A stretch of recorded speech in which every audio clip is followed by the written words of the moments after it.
But it's those kind of things. Like you have to stop at the end of it and say, "Wow, I did a lot more work than I got paid for," or "That went really well. Why?" You have to look at it on both sides. Hello, writers and crafters. I'm Valerie Isan.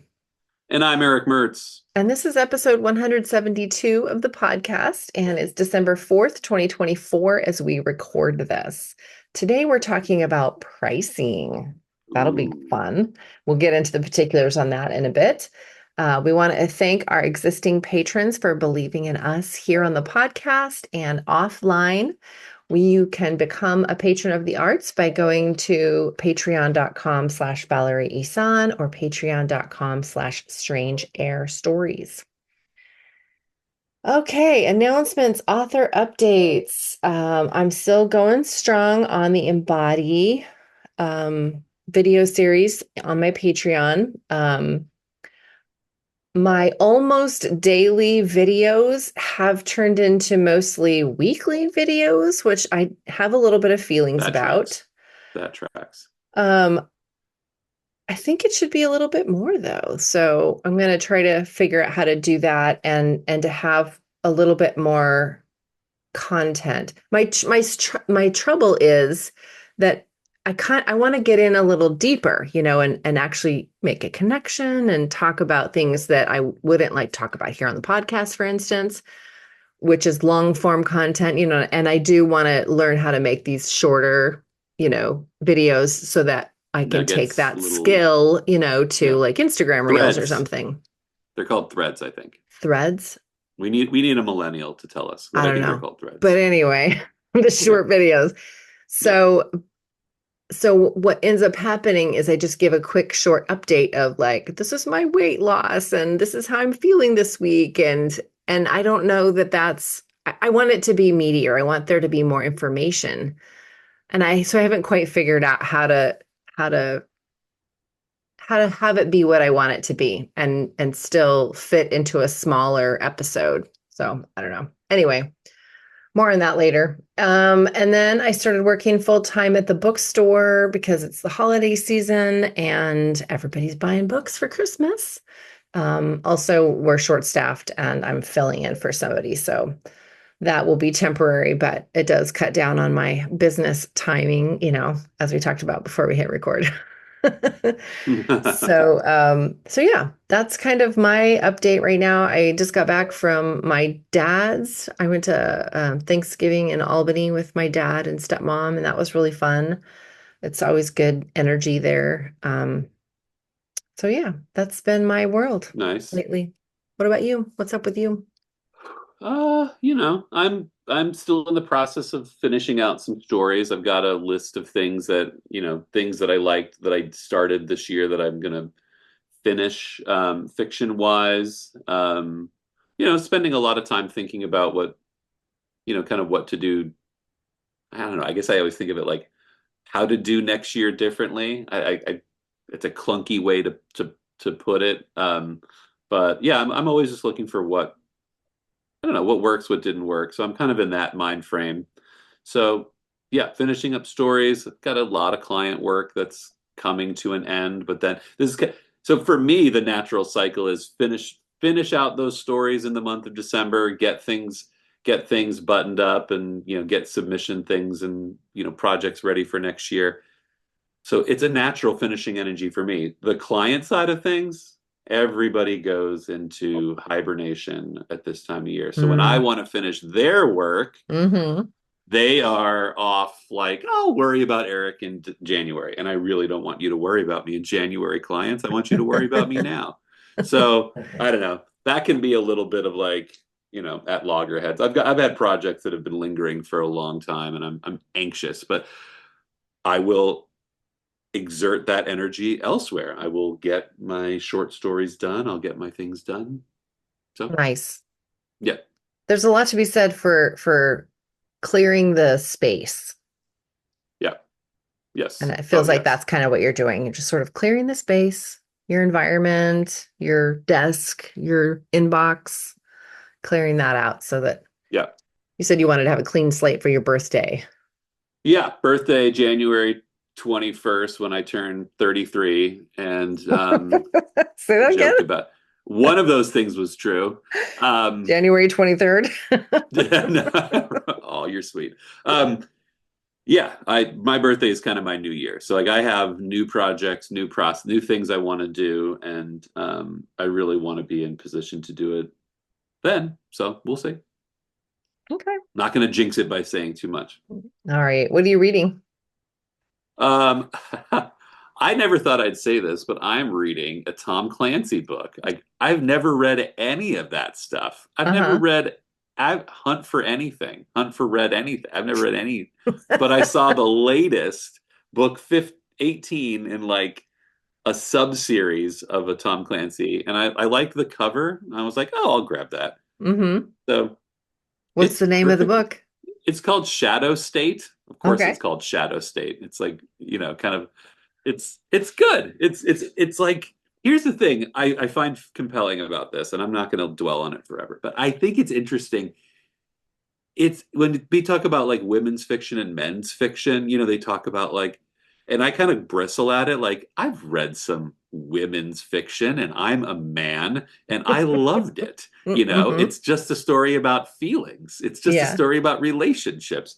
However, this is man's fiction because this is like when a person pulls out a gun in this book, I get all the details about the gun between then and when it fires, and it's just so technical. It's almost sweet. I almost read it and go, "Oh, this is sweet. People really want to know how a gun works before it fires." All I care as a reader and a writer is that what it did.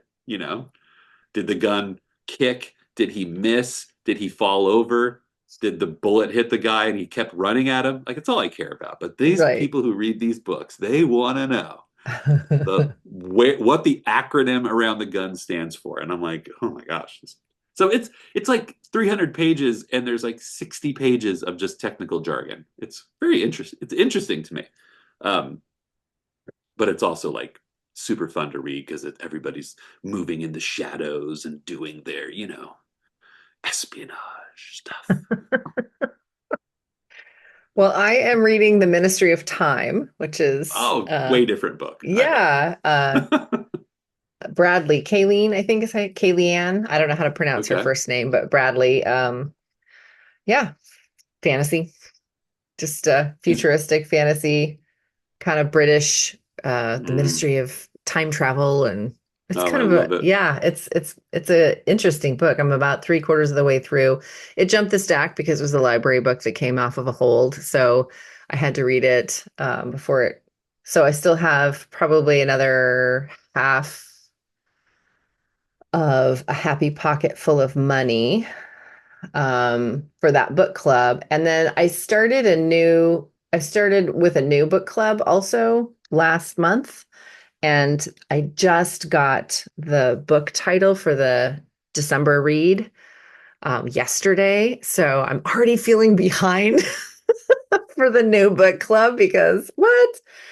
Um, but Isn't that what a book club is about? Is like to just generate the guilt around not reading? Is that's what I've always I assumed a book I club had a is. book club for years and years and years, and it was after watching some, I don't even, it was some movie. I think it was called Family Matters or something like that. I don't know. It was some movie. And at the end of it, I was like, you know what? I really want to have connections with people and so I'm going to start a book club. And so my husband and I at the time started this book club and it dwindled from like 7 to 13 people to like maybe three, and there were so many different iterations of the book club. Like first we picked out the books, like everyone would bring a two or three to like, here, these are the ones I think we should read. And then we'd come up with the book list for the whole year. And it could be fiction or non, and but we all kind of had a say in what we were reading, to make it, because sometimes when you get assigned a book, you're like, I'm not gonna read that. Yeah, I mean, the yeah, whole yeah. That's point my of being in a fear. book club is to like stretch yourself and read something that you wouldn't normally read. But also, I have the reality of, I'm 50 and I've got so many books over here to read that I purchased because I want to read them. If I have no interest in reading your book, I don't have time to read your book. So there's that. But so then the book club changed to you can read anything you want, just come and tell me about the book and we'll drink wine and eat grapes. It'll be cool. And still nobody came. So after a year and a half or so, the book club died a, a death. I don't know. So anyway, A the death. new book that I need to also read by the end of the year is Be Ready When the Luck Happens, which is Ina Gart. Oh my God, can't say her last name. Garten? Ina Garten. It's a memoir. I've I've never been in a book club. I've just never for the all the reasons I joked about. Like I feel like I'm so impulsive and I'm so it's kind of like creating a meal plan. You know how some families like have the weekly meal plan? Mm-hmm. Sometimes I just want a different thing than's on the list and it's hard for me to, you know, like I just want what I want and I it's hard reading and food are probably two of those things where I can't get out of my own way. So, cheers to not being able to get out of your own way, Eric. He said it. He raises his word crafter's mug. On that note, do you have any tips for the I audience I today? do. I absolutely do. Okay. So I do a lot of YouTube. Um I use it for a lot of things. I love it because it's square peg, right? You don't it's just people create odd content and if you like odd things then you overlap. And one of my favorite YouTubers is a guy named Brandon McNulty. Brandon McNulty is like indirectly connected to some Portland authors. What's his name? Curtis Chen. He's like was in a big writing group with him. But I love his YouTube channel. Brandon McNulty does he does regular videos. I think I've been catching up on them, so I don't know if I'm reading or if I'm watching all the new content, but he's got just really basic content. He talks a lot about movies. He uses movies as an example a lot, Okay. and sometimes in video games because he's a gamer, which is hard for me to relate to because I don't. I mean, I see the story, but I don't always see the story. Hmm. Um, so yeah, he does things like he goes through fantasy tropes. He talks about mystery tropes. He talks about character deaths. He talks about good dialogue versus bad dialogue. He talks about and a lot of very intricate, detailed things too. Like there's just no end to what he covers. Um, so I don't know if you've got 10 minutes a day, you've got 10 minutes at lunch, and you want to watch a video that really I don't know, like just is a good it's a fun craft. He's a fun craft guy and he's not pushy or assuming or anything. He's just you can tell he's super enthusiastic and yeah, Brandon McNulty, check out his YouTube channel. Cool. All right. And you said that's on craft. Yeah, it's craft. I've never seen a business one. Like I said, I could be just going through the archives.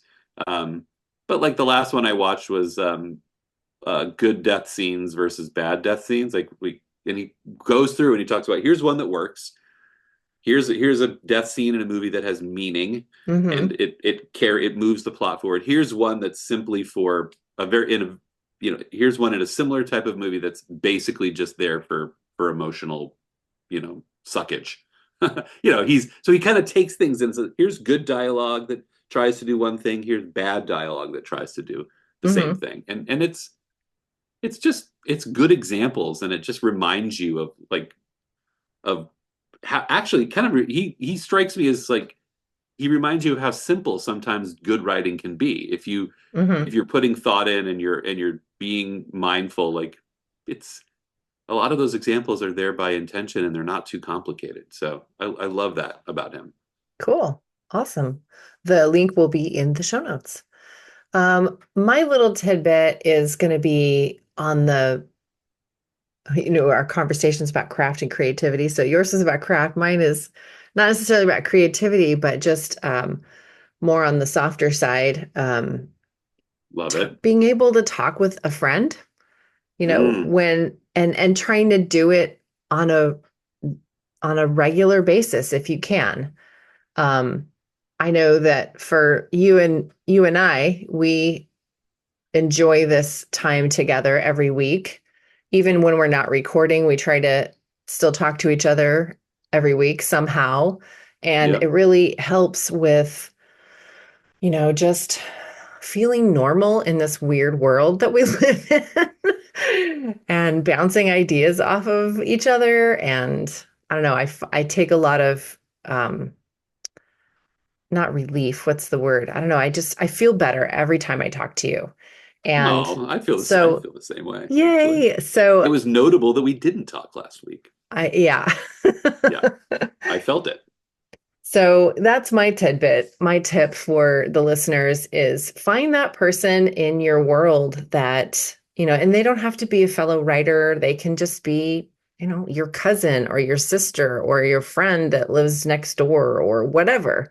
It can be anybody, but just being able to reach out, make a connection, and, even if it's video calls with your estranged, somebody but anybody that you feel like you can talk to on a fairly regular basis will help you, I don't know, unpack things or just feel normal. So Right. that's And my tidbit. especially around if you're in this kind of business or if you're doing anything, I think it's just valuable to, because like we were talking about before record, like some of this stuff doesn't make sense. And you can do the same thing as someone else and get an entirely different result. And that is going to just mess with you. And by all means, don't be messed with alone. Well, let's talk about pricing. Oh gosh. You said this I was brought really this one up. exciting. Yeah, you said you I had all did. this stuff in your This was head my just idea. roiling around that you wanted to talk about pricing. Did you have Well, some epiphany or something this week or? I think I do. I think I do. I think I did. Um, Okay. this is kind of the year's epiphany when it comes to what we charge for service. Um, let's start at the beginning, right? In every gig that we execute, there is this sort of dance of what is the work? Are you a fit? Yes or no. If you pass through the yes gate of are you a fit, then it's what's the work going to be? Is it, what is the square peg project that you have? Is it rewriting your book that you can't execute the notes on? Is it writing a fresh manuscript from the beginning? Is it, what is it? Mm-hmm. You pass through that gate. Now you work well together and the project fits. You've got to figure out how much you're going to get paid. Mm-hmm. And on the other side of that, and I'm not splitting hairs, the other person has to figure out what they're going to pay you because those are two different calculations. I have to know how Mm. much I'm going to get paid because that matters to my bottom line. And It's you how said I that a little bit differently. So I want to clarify. Are you saying right how much am I going to charge how or right how how my much are you going to get paid? Like, how much am I going to charge? Yeah, I guess I okay. said that. How much am I going to charge? I have to decide that. And then the other person I think has to decide how much am I going to pay for this? Mm-hmm. And I try to empower the people that I work with to think of it that way. I often ask people when there's a budget back and forth early on, like, well, what is your budget for this? Don't leave it entirely to me. Because you can tell me that you want me to write your book, but if you've got $1,500, then I'm not going to write your book. Then Mm-hmm. our job is going to be something different. Mm-hmm. So, but I think what happens oftentimes in that, like, is that we forget there's a lot that goes into that dance, and it's a lot of it gets, I think without knowing what those things are, you end up either overcharging, which might seem like a great thing because you're getting more money than you might otherwise get. It's not as great as it sounds, Hmm. or undercharging, which is even worse. So I Mm-hmm. think that like without knowing all the components that go into pricing, you end up you can end up just winging it, and winging it leaves you in the cold. Um, so let's start by saying, like, do you do standard pricing, or do you do? I don't want to say dynamic because that's what everybody does, dynamic, but like, do you have wiggle room or a sort of a sliding scale in your head when your client approaches you about work? Which is true for you. I have a solid price in my mind. This is kind of my baseline for the job. I charge $1 a word. I charge, 750 a page. I charge, these are the numbers that I base everything on. Um, but I am beginning to find that there's like standard pricing is for a typical job that, here's the news flash. It doesn't exist. What doesn't exist? A standard job. Mm. When I talk about ghostwriting a book, right? I've probably ghostwritten 30 books in the last 10 years, maybe 25. None of those are typical. The client is atypical, the project is atypical. Going in with a standard price and saying like, well, this is what I charge, it completely ignores the reality that a third of the way through the book, if the rapport is great, which I don't mind saying it usually is, that project expands. The book goes from 50,000 words to 150,000 words. That's not a linear growth chart in the price scale. No, it's not. It's double. There's well, it's also not linear in that like the work that goes into a 50,000 word book is not, a third of what goes into 150,000. It's different. The metric is different. And I think that, this whole idea of having standard pricing just completely, I've had two really big jobs right now that the people, we love each other. And I don't say that lightly. Like we really get along, like we're on each other's team. And that team leads people to feel like, wow, well, he's a bargain if I'm going to ask him to do all this other stuff. So like, it's this idea that, yeah, if I price it like it's just standard, then most of the time I end up eating a considerable amount of money. So, as a consumer, if I'm coming Oh, to no, I knew you were you, going there, and that's why we bring it. I like it. I like it. I like it. we've I'm brought ready this for up this on the one. podcast before. If there are not prices on a website, I don't even ask. I don't like call the realtor. I don't call the specialist. I don't call, yeah. If there's no price, like I need to be able to, I don't want the embarrassment or the stress or the confrontation of talking to someone and finding out that the thing I want them to do is 5 times more expensive than I thought it was going to be, or whatever. You know what I mean? Like, if I have no clue how much a ghostwriter costs and there aren't standard prices, or a sliding scale or some indication of how much it's going to cost, I can't mentally prepare for a phone conversation. You know what I mean? Right. So, how do you get around that? Well, I'm not getting around it. Like everywhere on my site, you'll see that where I base rates, what I base rates off of. Like you could go on my site and realize that I'm like, mid professional price range, Where on does all it say things. that? Like, do you have a dollar figure or do you just reference a link to a Um, standard in whatever? editorial rates, I tend to link out to other things because those are more dynamic. They're changing all the time.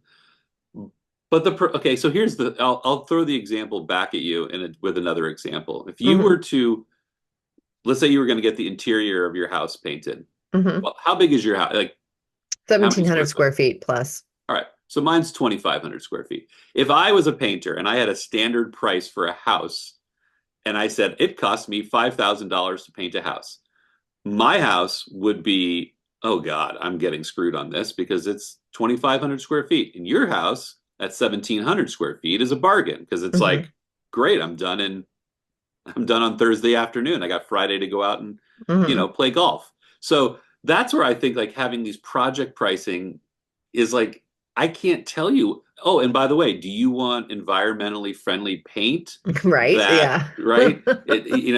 Do I want seven different colors because my wife wants calm and my kid wants ragey colors? There's so many moving pieces when you're pricing something. Hmm. Like I'm working on a project right now. It was gonna be 10 people, 20 interviews. It's now blossomed to like probably 40 interviews with 25 people, a rolling set of it. And the client's great. He's not in a hurry, but it's like, if I had known that the client wanted different color paint in every room, and oh, by the way, that in that price, we were going to also do the guest house, the garage, the boathouse, all the other, Mm-hmm. things on the property, I probably would have charged a little more simply because like the project is just different. It's a different job at this Mm-hmm. point. And Right. that pricing, because I went in with I charge $1 a word and I'm going to base the price off of a book that's this length. That didn't work at all, right? Because now I'm painting my house when I was priced it to paint your house. Mm-hmm. And that's, you end up on the other side. But the other side is equally uncomfortable. There's nothing because that's you're not giving value to the person because now you've charged them $5,000 for a $3,500 job and you're playing golf on Friday, which is fun, and your buddies get a laugh out of it, but it's at someone else's expense. That trickles down in a negative way. You don't want that either. Mm-hmm. So I find that pricing is always going to be the most complicated part of our jobs. I believe. Yeah. I think it's always going to be the most complicated thing. But I also think that like standard pricing will usually leave us in the lurch of like, So how do you go about with dynamic pricing then? oh God, I hate that term because Well, everybody's you're using. the one that brought it up. What do you call Well, it I then? didn't use the term dynamic pricing because that's what I want a different word for it, and I don't have it yet. But like, I don't know. I mean, I'm working those things out. Like, I think that, like, for example, I have a client, another big client who on Monday was like, I'm going to change the scope of this job. And here's what it's going to be now. And it's going to be like this. And we're going to bring in these people and bring in those people. And here's the new direction. And I'm like, kind of a new job, um, kind of a new position that I'm finding myself in. And it's great because it'll create more work. But like ultimately, that money comes to me farther down the line and it becomes more abstract because it's part of it. It's in a job that changes in the first third. You can probably guess it's going to change in the second third and probably going to change in the home stretch too. So you, I think standard pricing is for me, and I would welcome any outside idea on this, is like, it's a baseline. I base everything on $1 a word as a ghostwriter. That's what I'm going to try to get. I will go down because not everyone can afford that. Some of the people I subcontract with will gladly work for 70. 70 cents on the dollar, or what do you mean? 70 cents. Like I might come in and say it's $1 a word. And if the client says I can afford 70, Mm, I mean, there's 70 going to be cents a times word. Okay. yeah, there's going to be times that I can take that. I have subcontractors that I work with who will gladly take that. Mm-hmm. So there's the scale has always slid that way. Like, Mm-hmm. oh, I'll accommodate your budget. The idea is to not get yourself so you're not accommodating the other way. Mm-hmm.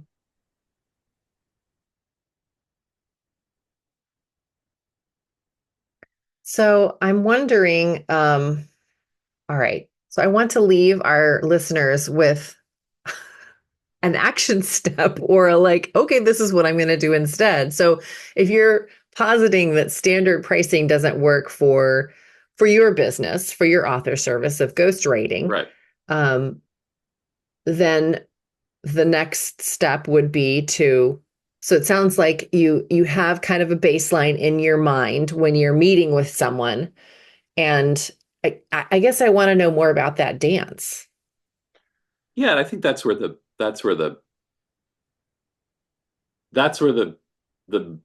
better process is going to come from, is knowing that dance a little bit better, right? The scope of work, I think what it comes down to is that the scope of work, if the scope of work is changing, then you Hmm. need to have some protection for yourself built into whatever you're doing with that person. If the scope of work changes, is it in the contract that you can renegotiate a change in direction, and then that's going to come? Is that going to be written into your contract? Call it an opt-out clause or or a or a renegotiation clause, are you going to charge $1.25 a word to hedge against the potential for um, the potential dynamic pricing? Like Mm-hmm. are you gonna do that? I'll be honest, like the two clients that I'm finding this with are two clients I have that are incredibly wealthy people. Mm-hmm. They're very wealthy, and I think very wealthy people, like, I'm not here to demonize it, but I think they're used to getting what they want. They feel free to, like, you know, in imprint on things. And yeah, both of them have said, like, hey, I love what we're doing, but like let's build it up a little bit more. So why didn't I build something into my agreement at that point to say, all right, well, if we're going to up the ante here, then I'm going to need to be paid differently for my time. Mm-hmm. You're upping my ante. Now I need to up yours a little bit. I need Mm-hmm. an extra something. And I think that when you're doing the dance and price, it's like, I think you should, the rapport is the most important part. You could work Okay. together with this person. I think that's the key. Knowing what your baseline is, that's another key, and how far you're willing to flex on it. But then I think, like, the other part of it needs to be a a real honest look at, like, what challenge comes during the duration of this project. Is the client going to go to sleep for 6 months because they have other business stuff to do and you're going to be left waiting on the last step? You got to protect yourself against that, right? You also have to protect yourself against, hey, I'm going to change the whole thing up because you know, I suddenly don't just want to write a book. I want to become a brand. And now you're going to be part of me becoming a brand. And look at all the other things we're going to do. Like, that's a different job. So Mm-hmm. there has to be some way you guard against that, um, because I don't know. I don't think it's unethical for a person to, in a creative endeavor, to say, I want more because I'm feeling good about this. You want that. That's what you want to Yeah. welcome. Like, Yeah. right. You want me to be your editor on book one? Great. You got seven more? Awesome. Um, So but at that editing is, point, I think, is it, I'm going to have a meeting with you now, like, okay, let's meet for a pricing meeting, or or let's, renegotiate the terms of the contract then. If you want to up this, I'm welcome it. This is awesome. I'm totally on board. This sounds fun, and I really want to do this project with you and continue on your line of thinking. But let's meet and renegotiate the contract before we go any further. Is that what you would recommend? I think that, That's part I of the think dance, that I guess, it depends on the rapport. I think there needs to, and this is something, like, I've had a client tell me this year that they want an AI clause. They would have wanted an AI clause in my contract. Hmm. Like, okay, I guess I need to add, the contract I've been using since 2007 has, in 2007, what was AI? Like, I mean, it was something in a movie, right? It was just this Right. idea. Now it's a reality and it's an existential threat to what we do. So I have to put that in there. I have to acknowledge it. But I also think there needs to be some kind of clause in an agreement, or some, either in the agreement that you write. Hmm.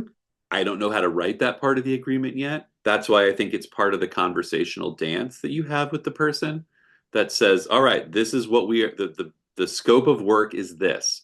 Hmm. You and I need to understand that if the scope of work considerably changes from the original agreement, that we will, that we both hold the option to renegotiate what that is, for whatever reason. And it works the other way, right? If I'm writing a novel for someone, this is because that doesn't work because it's word count. But let's say you're saying, I'm going to write a memoir for you. And they say, you know what? I don't want to do a memoir. Let's take the 10,000 words that we've written and turn them into 10 blog posts that I can use. Like, okay, that's a different job.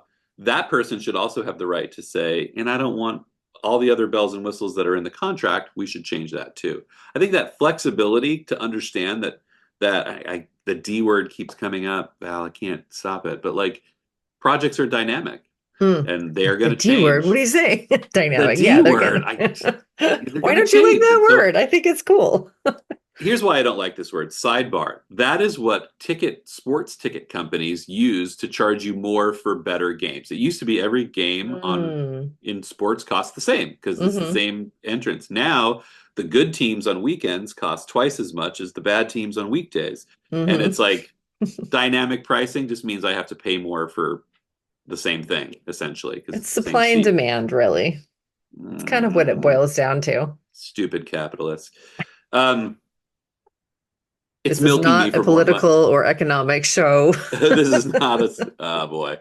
Um, so I don't know. I think that you need to be very careful about thinking about projects and money as still targets. They're moving targets, Mm. and that works for everybody, right? And a client knows that, like, hey, if this 30,000 word book at a buck a word goes to 60,000 words, then you're on the hook for more money. I get that. The trouble becomes like if all the money comes to you at the end, that changes the dynamic of the work in the beginning. And I've told a client this. It's like we've doubled the book and I'm going to get all that at the end. And he's like, that's good for you. And I'm like, right, it's good for me because I trust you and I know this is going the right direction. And that's great. But that also leaves you in a really awkward place if you just did $100,000 worth of work and you've been paid for 30 of it and you're waiting for that big old payday and it's like something goes wrong. You don't want to be left in, over the barrel like that. Hmm. So you have to be, I think every person finds their own logic when it comes to money. You talked about the negotiation as like uncertainty, embarrassment, confrontation. I get that.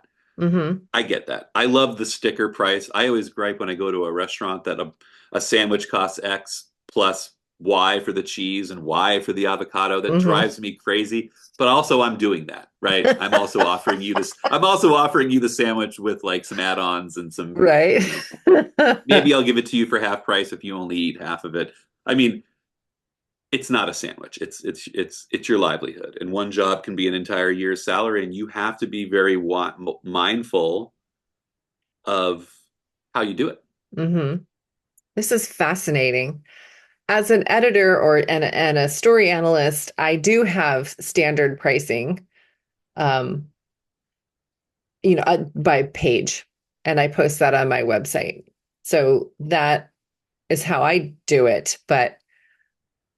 But there are increasingly a number of people that come to me for jobs that are not quite this and not quite that, and can you also do this? Or Right, and I'm happy to like expand and just provide the service that, unless it's something I totally don't want to do or something I don't know anything about, like marketing or something. Like, I'm not going to market your right, book. That's on you, right, dude. right, But, if it's something that I could like maybe layout of a novel or something, like I've never really done that for anybody, but I do it for my books, so I know how to do it. So, right. You but could so do I it. don't know how I would charge for that. So I can see that I would need to be a little more less static when it comes to this is what I charge. And so this is fascinating conversation of how to enter the dance.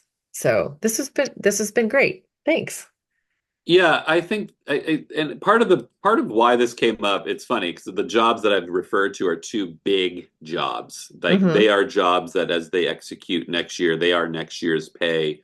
Like they're that big. So, but it happens in smaller jobs too, and that's sort of the death by a thousand paper cuts. Because I've got a client right now, I don't mind saying he came to me and says, I need a developmental edit on this book, but I also need some light ghostwriting because I think some things might need to be moved around.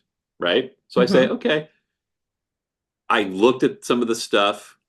I said, here's what I would charge for that. The developmental edit is here. The little frosting on top is it's kind of here. And now basically like 20 some odd emails in, he's like, well, maybe it's just this. It's like it it really we think of these things as small. Like I'm basically down with this client just to a developmental edit if we end up going together. But I've already spent 5 hours Mm-hmm. offering time and consultation to a person who hasn't even paid me a dime yet. So you Mm-hmm. also like when you're talking about the pricing, There's also the client service element that comes into play because again, if you're painting the house and the person in the house is going to come around and look, talk your ear off, and they're going to point out the special baseboards or whatever, Mm-hmm. that eats into your time and your bottom line as well. So you have to be aware of like this person. I'm like, dude, you are going to be client service nightmare. So It's I actually going to be can't give this you price for you. I can't give you a break because you can't seem to commit, Yeah. like so you have to look at things honestly. And like I Mm-hmm. think I guess the bottom line for me in all of this is like learn how to talk about money where you are asking for Mm-hmm. more and you are valuing yourself slightly more than standard because you might be doing a little more than standard. Like I have a client that always asks me to like I write a screenplay for him. He takes the screenplay, pays me, we're done. And then he's like, "Well, can you read this and give me some advice on what I should do with it next?" I'm like, "That's like another job. Mm-hmm. We're buddies. We're friends. Like I sent you a birthday card for your kid's first birthday. Um, but that doesn't mean like I work for free, Yeah. you know? So I think there's if you don't create the expectation of valued service at valued price, then suddenly you get into long-term relationships that just sap you. And we're coming to the close of our time, but that brings up another question for maybe another episode and how, yeah, how you value yourself and how do you practice that in a Yeah. business setting, and how do you set boundaries and how do you decide what you're worth? I think the next topic that connects to this is the post-mortem. The I think you have postmortem. to I think you have to take every project when you're done Mm, and you look at it and say, like I've got one I'm going to finish. Like this was the ideal project. Everything worked perfectly. Checks were mailed the day that I send the invoice. That checks. We were talking about checks earlier. He's the only client I cashed a check for this year. But it's those kind of things. Like you have to stop at the end of it and say, "Wow, I did a lot more work than I got paid for," or "That went really well. Why?" You have to look at it on both sides. The dance, hmm it might be a solo dance at the end, but another episode, another topic. Yeah, that sounds, yeah. But I think that's a great way to end the because I'm a sucker for like review. I'm gonna do my monthly review on Wednesday. Or oh my God, that is today. Oh, tonight Yeah, for my you're doing your patrons. monthly review I'm doing today. my monthly review today. So Good I'm a job. sucker for review. So yeah, reviewing each project at the end and realizing, oh, well, this is how I would do it differently next time. And thank you for this lesson, Mr. These things Customer. worked, these things don't. Yeah. Also, another thing when we do this topic, my marketer has said you should interview every client when you're done and figure out, kind of get a little marketing, get a little something out of there. So there's a lot to learn from that review. There's a lot to gain from that For that extra testimonials, time. interview them for testimonials or This is Matt's big thing. He says like get testimonials from people. Like social proof uh is enormous, especially in a job that is like a leap of faith. Like hmm I'm gonna pay this person $100,000 to write a book or $10,000 to do that. Like, it's not I'm not a Toyota where a Toyota's got a. You see a Toyota on the road, you hear people drive them, you've heard about them forever. The brand hmm is there, but like you make that proposition to them in an ongoing basis. It's challenging. Yeah. Well, that was very illuminating. And if Ah, you are considering doing any type of author services or coaching or ghostwriting or anything. anything where your Painting pricing houses, as we can be, discussed. yeah. This is a great topic. And I think, yeah, it probably isn't for like book pricing. No. There's it's not a product, but if you're providing a service of any Yeah. kind, then you have to take into the account of how long it's going to take you too. Yeah. But Yeah. also not doing hourly rates, because over time you end up giving yourself less money because you get better at what you're doing. And so hourly Yeah. rates don't work well. Because then also No. there's all that time of, the consultation part and okay, are these Oh, billable hours? And, there's so much, what? Yeah. I have Hourly somebody rate's not a good idea. I have somebody I work for that pays me hourly, and they pay me well hourly, but they want a monthly breakdown of what those hours were. Hmm. There is nothing more feels sleazy to me to put Hmm. down 0.25 hours email because I spent 5 minutes writing an email and I'm going to charge you 0.25 for it. Like if Right. that's I don't know that That's what you lawyers have to do. do it. That's what Yeah. lawyers do, right? You're putting me in a position I don't want to. Ah, but if you don't do that and you don't value yourself, you end up on the other side of it where it's like I like this other guy. I'm on my like 70 something email with this person. I'm Mm. never going to get recouped for that time. Hmm. You're not just paying for the time you spend now, you're paying for the time that, all the time that gets you here, that creates the value and expertise. So Right. Yeah. The whole package. the whole deal. Package pricing. That's what you can call it. Oh gosh, I hate all these buzzwords. It's just so much. Just I just do. But if All but if right. if it works, it works. I don't know. Listeners, if Maybe. you have a catchy phrase or a name for the kind of pricing we're talking about right now, please send in an email or a comment on wherever you watch or listen to this episode so that we I know will what we can call it. I will come and sing at your offspring's birthday party if you can come up with a cool marketing term that doesn't rankle me. Like I will sing well. I'll sing well. Non-rankling price term. Oh man. Okay. Bye for now, everyone. See you Bye next for now. time.